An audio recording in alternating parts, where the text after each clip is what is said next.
এক গ্রামে জন্মেছিল রাফি নামের এক দরিদ্র ছেলে। তার পরিবার ছিল ছোট এবং খুবই সীমিত অর্থের। বাবা কৃষক, মা ঘরে কাজ করতেন, কিন্তু সংসারের দৈনন্দিন খরচও চলে আসত খুব কষ্টে। ছোটবেলা থেকেই রাফি দেখেছে কিভাবে মানুষ পরিশ্রম করে, কিন্তু অর্থের অভাবে অনেক স্বপ্নই আর বাস্তবে আসে না। রাফি কখনো হাল ছাড়েনি। স্কুলে এসে পড়াশোনার প্রতি গভীর মনোযোগী, তবে অনেক সময় তার মন খারাপ হতো, কারণ অন্য ছেলেরা নতুন জামা, ভালো খেলার সামগ্রী পায়, আর সে হাতে কিছু নিয়ে খেলে না। কিন্তু রাফির মায়ের কথা সবসময় মনে হতো, পুত্র, আল্লাহ যিনি দেখেন তিনি কখনো তোমাকে ভুলে যাবেন না। তুমি যতই ছোট বা দরিদ্র হও, তোমার পরিশ্রম সঠিক পথে হলে একদিন সাফল্য হবে।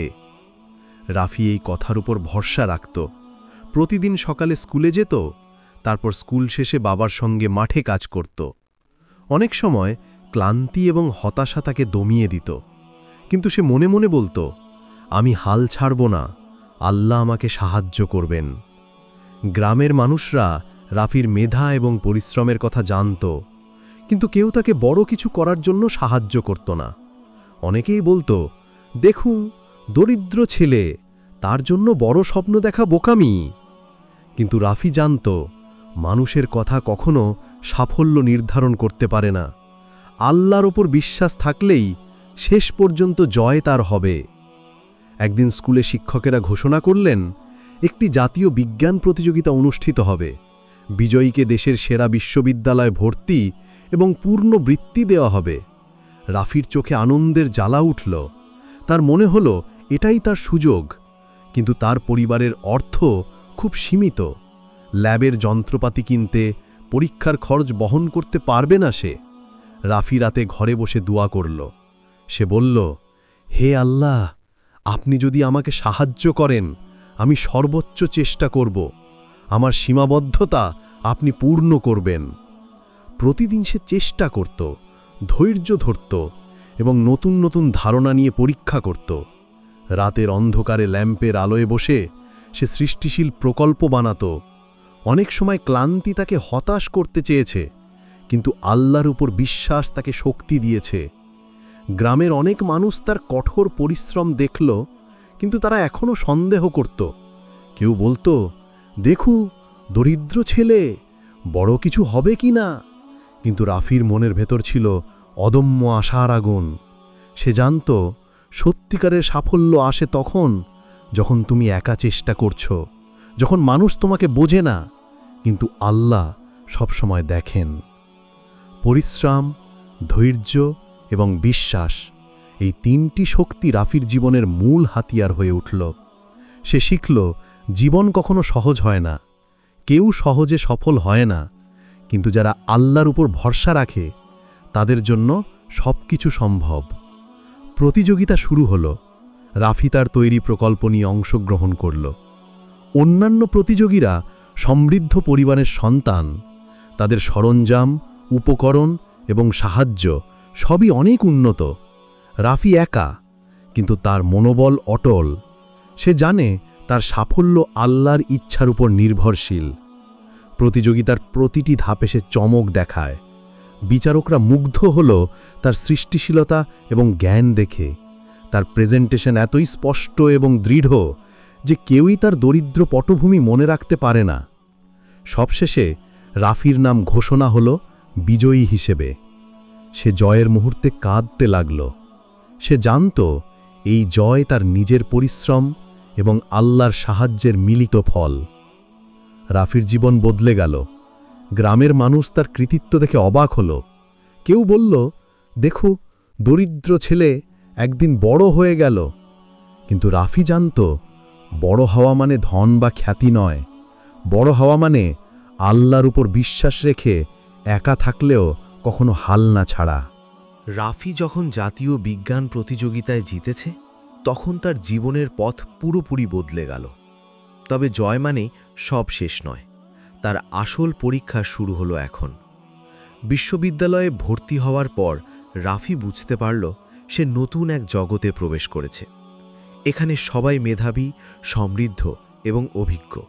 সে একদম নতুন পরিবেশে, যেখানে কেউ তার অতীতকে গুরুত্বপূর্ণ মনে করে না। প্রথম দিন থেকেই সে কঠোর পরিশ্রম শুরু করল। ক্লাসরুমে, লাইব্রেরিতে, ল্যাবরেটরিতে, প্রতিটা জায়গায় সে নতুন ধারণা শিখতে চেয়েছিল। তবে গ্রাম থেকে আসা দরিদ্র ছেলে হিসেবে তার সঙ্গে মানিয়ে চলাটা সহজ ছিল না। খাবারের খরচ, থাকার ব্যবস্থা, বইপত্রের দাম সব কিছুই সীমিত। তার মন মাঝে মাঝে ভেঙে যেতে চেয়েছে। কিন্তু রাফি কখনো হাল ছাড়েনি। সে মনে মনে বলতো, আল্লাহ যিনি আমার সঙ্গে আছেন তিনি আমাকে কখনো ছেড়ে যাবেন না। আমি শুধু চেষ্টা চালিয়ে যেতে হবে। সে রাতভর পড়াশোনা করত, ল্যাবের সরঞ্জাম তৈরি করত, ছোট ছোট পরীক্ষার মাধ্যমে নতুন নতুন নকশা করত। অনেক ছাত্র তার কঠোর পরিশ্রম দেখে অবাক হতো। তারা বলতো, দরিদ্র ছেলেটি এত পরিশ্রম করছে, কিন্তু তার ফল কি আসলেই বড় হবে? রাফি জানত, ফলাফল মানুষের হাতে নেই। সত্যিকারের সাফল্য আসে তখন যখন তুমি ধৈর্য ধরো, মনোবল হারাও না এবং আল্লাহর ওপর ভরসা রাখো। তার প্রত্যেকটা রাতের পরিশ্রম ছিল আল্লাহর জন্য, নিজস্ব উন্নতির জন্য এবং স্বপ্ন পূরণের জন্য। একদিন বিশ্ববিদ্যালয়ে একটি বড় বিজ্ঞান মেলা অনুষ্ঠিত হল। এখানে দেশের সেরা ছাত্ররা অংশ নিয়েছিল। রাফি তার নতুন প্রকল্প নিয়ে অংশগ্রহণ করল। অন্যান্য ছাত্রদের সরঞ্জাম উন্নত, অভিজ্ঞতা অনেক, আর তারা আগে থেকেই বিভিন্ন পুরস্কার পেয়েছে। কিন্তু রাফি একা ছিল, শুধু তার মেধা, পরিশ্রম এবং আল্লাহর উপর ভরসা নিয়ে। প্রদর্শনী শুরু হল। রাফি তার প্রকল্প উপস্থাপন করল। বিচারকরা অবাক হয়ে দেখল, গ্রাম থেকে আসা দরিদ্র ছেলে কিভাবে জটিল সমস্যা সহজভাবে সমাধান করতে পারছে। তার উদ্ভাবনী ধারণা, দৃঢ় আত্মবিশ্বাস এবং পরিষ্কার বিশ্লেষণ সবাইকে মুগ্ধ করল। শেষ পর্যায়ে রাফির নাম ঘোষণা হল দেশের সেরা উদ্ভাবক হিসেবে। সে জয়ী হয়ে স্টেজে উঠল। সে কাঁদতে লাগল। এই জয়ের আনন্দ শুধুই নয়, আনন্দের সঙ্গে ছিল তার জীবনের প্রতিটি কষ্টের প্রতিফলন। প্রতিটি রাতের পরিশ্রম, প্রতিটি একাকিত্ব, প্রতিটি হতাশার মুহূর্ত সবই তাকে আজকের মুহূর্তে নিয়ে এসেছে। রাফি জানত, এর পিছনে শুধুই আল্লাহর দয়া এবং নিজের পরিশ্রমের মিল। গ্রাম থেকে আসা দরিদ্র ছেলে একদিন দেশের সেরা উদ্ভাবক হল, শুধু কারণ সে কখনো হাল ছাড়েনি এবং আল্লাহর ওপর সম্পূর্ণ ভরসা রেখেছিল। তার গল্প গ্রামের শিশুদের জন্য অনুপ্রেরণা হয়ে উঠল। যারা হতাশ, যারা মনে করে তারা কিছু করতে পারবে না, তারা রাফির জীবন দেখে শিখল, সাফল্য আসে একমাত্র ধৈর্য, পরিশ্রম এবং আল্লাহর ওপর ভরসা রেখে। রাফি এখন বলতো, ভাই, যদি আজ তুমি একা, দরিদ্র বা সীমাবদ্ধ মনে করো, হাল ছাড়ো না। তোমার প্রতিটা চেষ্টা আল্লাহর কাছে দেখানো হচ্ছে।